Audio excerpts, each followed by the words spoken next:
নমস্কাৰ বন্ধু বান্ধৱীসকল, কি খবৰ আপোনালোকৰ? ভালনে? নিশ্চয় ভাল চাগে, মোৰো ভাল। এয়া মই আপোনালোকক দেখাইছোঁৱেই নহয়, ফিচাৰী আজি সৰু সৰু মাছ ধৰি আনিছিলে। আৰু লগতে এয়া মই বাৰীলৈ আহিছোঁ এটা জাতিলাও নিবৰ বাবে, যিহেতু জাতিলাও বিলাহী খোৱাটো বহুত টেষ্টি হয়। এয়া বাৰীতে হৈছে কণবিলাহী, মই ছিগিবলৈ আহিছোঁ। কণবিলাহী ছিগিলোঁ মই, বেছি ছিগা নাই, বহুত পকি আছে, মই অলপমান ছিগিছোঁ। যিহেতু মানে বহুত দেৰি হৈ গ'ল, 12:30 বাজিলে, চুমু স্কুলৰ পৰা আহিব হ'ল। আৰু এয়া মই জাতিলাওটো ধুই কৰি আনিলোঁ, আনি কাটিছোঁ। কাটি কৰি আপোনালোকে বাৰু জাতিলাও বাকলি খায়নে?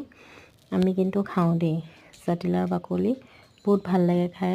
মই জাতিলাওটো কাটি ল'লোঁ আৰু লগতে বাকলিবোৰো কাটি লৈছোঁ। বিলাহীখিনি ধুই কৰি মই এখন প্লেটত থলোঁ আৰু মানে টাইমটো দেৰি হৈ যোৱাৰ বাবে মই জাতিলাওখিনি কিন্তু ভাজি নল'লোঁ, কুকাৰতে দি দিলোঁ। মানে বহুত দেৰি হৈ গ'ল, ছোৱালীজনী আহিব সময় হৈ গ'ল। আৰু এয়া কণবিলাহীবোৰ ধুই পিনি মই এতিয়া বনাম। আৰু এয়া মই জাতিলাও বাকলি ভাজি আছোঁ, পিঁয়াজ দিছোঁ, মিঠি গুটি কেইটামান দিছোঁ আৰু মানে এনেকৈ কৰি মই জাতিলাও বাকলিখিনি ভাজিলোঁ। আৰু লগতে মই এতিয়া কুকাৰত দিছোঁ, জাতিলাওখিনিৰ লগতে আলু অলপ দিছোঁ। এয়া মই বিলাহী ভাজি কৰি বইল কৰি থোৱা জাতিলাওখিনি দি দিলোঁ। ইফালে ভাত বহাই থৈছোঁ মই।